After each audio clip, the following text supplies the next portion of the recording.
Hey, English 112, Miss Brewer here for your week 3 lecture video. Lecture videoing you from the comfort of my home. I'm currently quarantined because I have been exposed to COVID, so I'm waiting on getting a test, and that's why I'm not in my office with makeup on or anything like that, but I'm not sick, so I think it'll be fine. So I apologize for doing this video Monday morning. I actually thought I took care of it last week and I didn't, so here we are.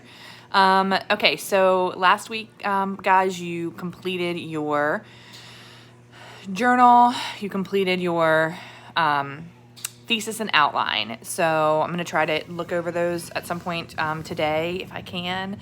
I have to go hopefully get this test today, so but I'm going to try to get to those today so you get some feedback while you're working on your literary analysis. You should have done the legwork at this point in time, okay? So you know the assignment. The assignment was that you're going to be analyzing 3 poems. You're looking for a common theme in those poems. So at this point in time, you've written a thesis statement. That thesis statement is going to drive your entire paper, okay? So if your thesis statement is that you found the common theme of oppression silencing people, and you found it in 3 different poems. This is work. Stop, Jude. And you found it in 3 different poems. So let's say you found it in Langston Hughes's I Look at the World. You found it in Maya Angelou's Caged Bird. And you found it in Clint Smith's The Danger of Silence. Then your thesis statement should identify the theme and the 3 poems that you're going to be analyzing. And then through the paper, what you'll do is you'll just analyze how those poems address that theme, what lines they are, what they say, and then also utilizing your scholarly articles in chapter 3. Because you have to use chapter 3, you have to use a spoken word poem. So really with the chapter 3, what you're looking at is the power of performing these poems and how that changes the meaning and things like that, or how it's a different way to convey, okay? So just make sure you include that at least one time in your paper. So right now, what you guys are doing is writing a paper. That's it. Your rough draft is due on Thursday, okay? I'm going to provide you with some very basic feedback. Just format, look at a thesis, look at your quotations real quick, okay? So don't expect like detailed grammar and stuff like that. What you're also going to do is when you the day that you turn your rough draft into me, which is Thursday, the day that you turn that in, you also need to upload it to NetTutor on Thursday. Super important. Unless you finish it earlier, get it in there earlier. NetTutor will give you some feedback as well. Please remember that their feedback is subjective, okay? So if you question something they say or you want some more info, you can always contact me and ask, okay? But I will give you some feedback. You'll get it to me by like Saturday at the latest. My intention is to do it on Friday. If you turn it in late, you may not get feedback from me in a time that's going to be helpful to you. So please turn your rough draft in on time. All right, so I have some time blocked off for Friday to try to get you guys some feedback on your rough drafts. I just want to talk really quickly again about if you go up to part 1, week 2, part 1, where we have MLA review and literary analysis expectations, that PowerPoint. I'm opening that back up again because I just want to make sure you guys understand the expectations for this paper, okay? So feel free to open up that PowerPoint and follow along with me. Just remember that your paper needs to be in MLA format, Times New Roman, 12-point font, double spaced. Your header needs to be there. Your heading needs to be there. You need to have a title that is indicative of the content of your paper. So you need to have a title that that tells me what your paper is about. It should not be MLA literary analysis, okay? And your title should be centered, and it shouldn't be in any special, like, fonts or anything like that. Make sure that your in-text citations are properly formatted. Remember that you need to use, Jude, please go out, please. Remember that you need to use the works cited citation to create your in-text citation. So if your works cited page has a last name and has page numbers, please include the last name and page number. If you don't have a last name, which you should for everything that you're using for this, But if it didn't, then you would just use the website title, okay? But you should have that.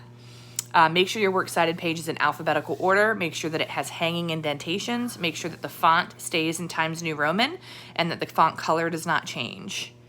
All right, some literary analysis essay expectations, okay? Remember, you're citing 3 poems, chapter 3, and 2 scholarly articles in the paper. So you have 3 outside sources, 3 poems minimum. Your sources should be scholarly articles from the LRC. I provided plenty of them, but you are also welcome to find one of your own. Super important slide. Expectations for a formal academic written paper. You should not be using personal pronouns in your writing. Formal academic writing does not use me, my, we, you, our, none of it, okay? It's third person. You should not use contractions. You should spell it out. Do not directly address the reader, okay?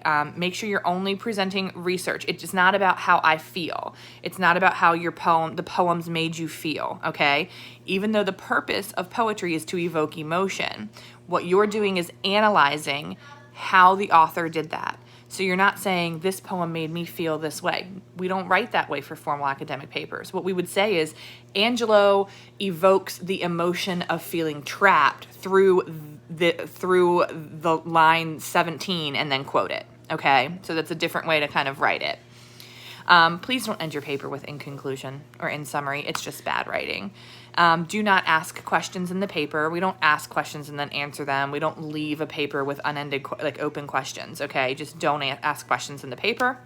And MLA format requires you to spell out all numbers and symbols, so make sure you spell those out.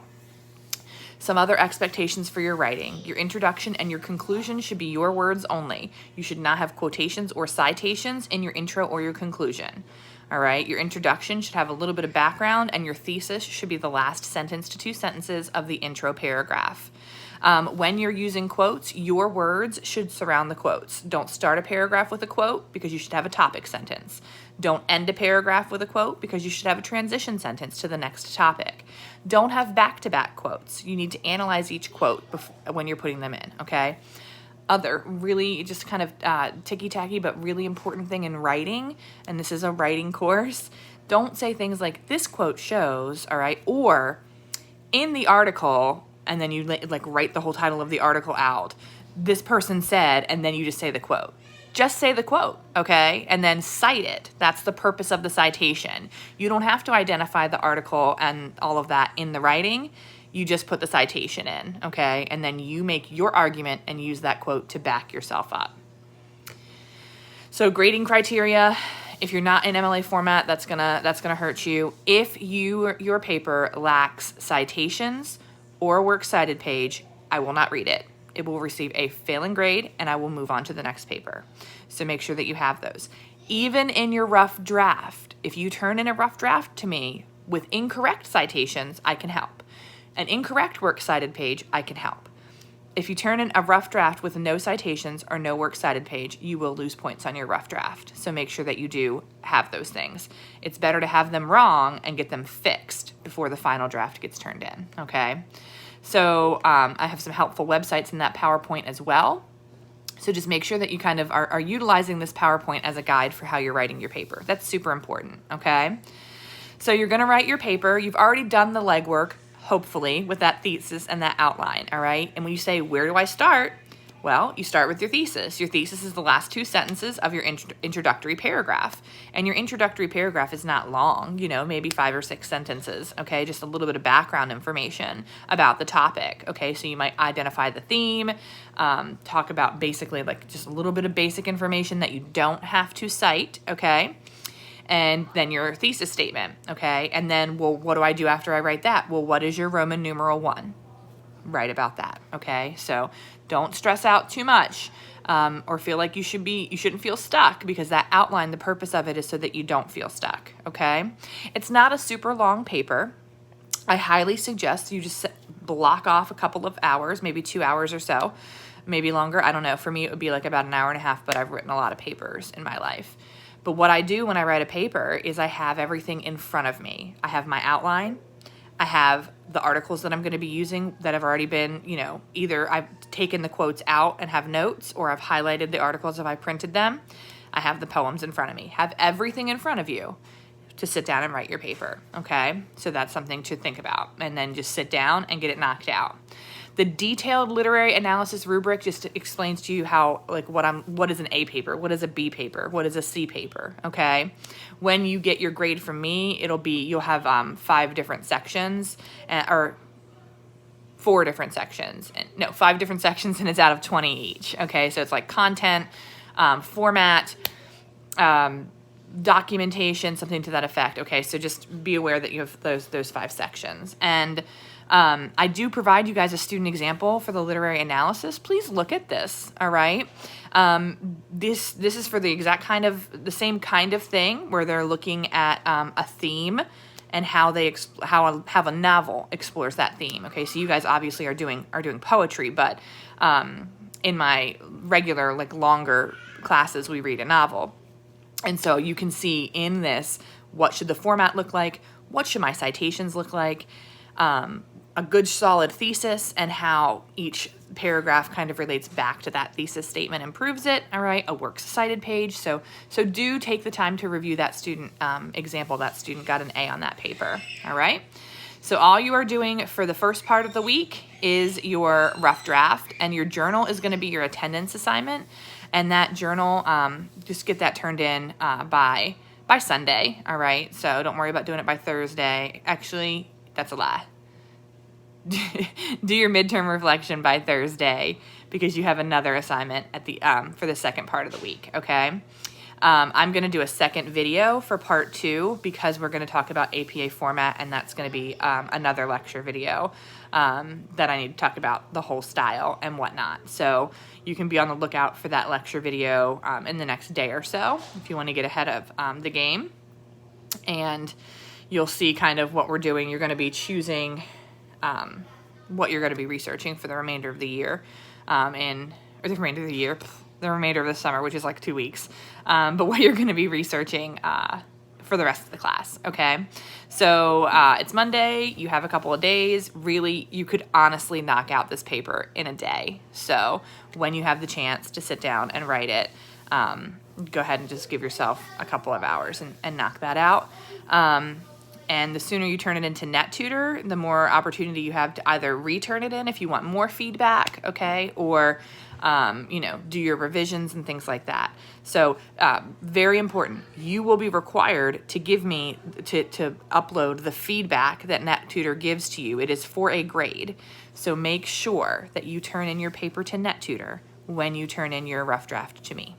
If you guys have any questions, check in with me virtual office hours, check in with me via email, and I'm happy to help. Have a great day.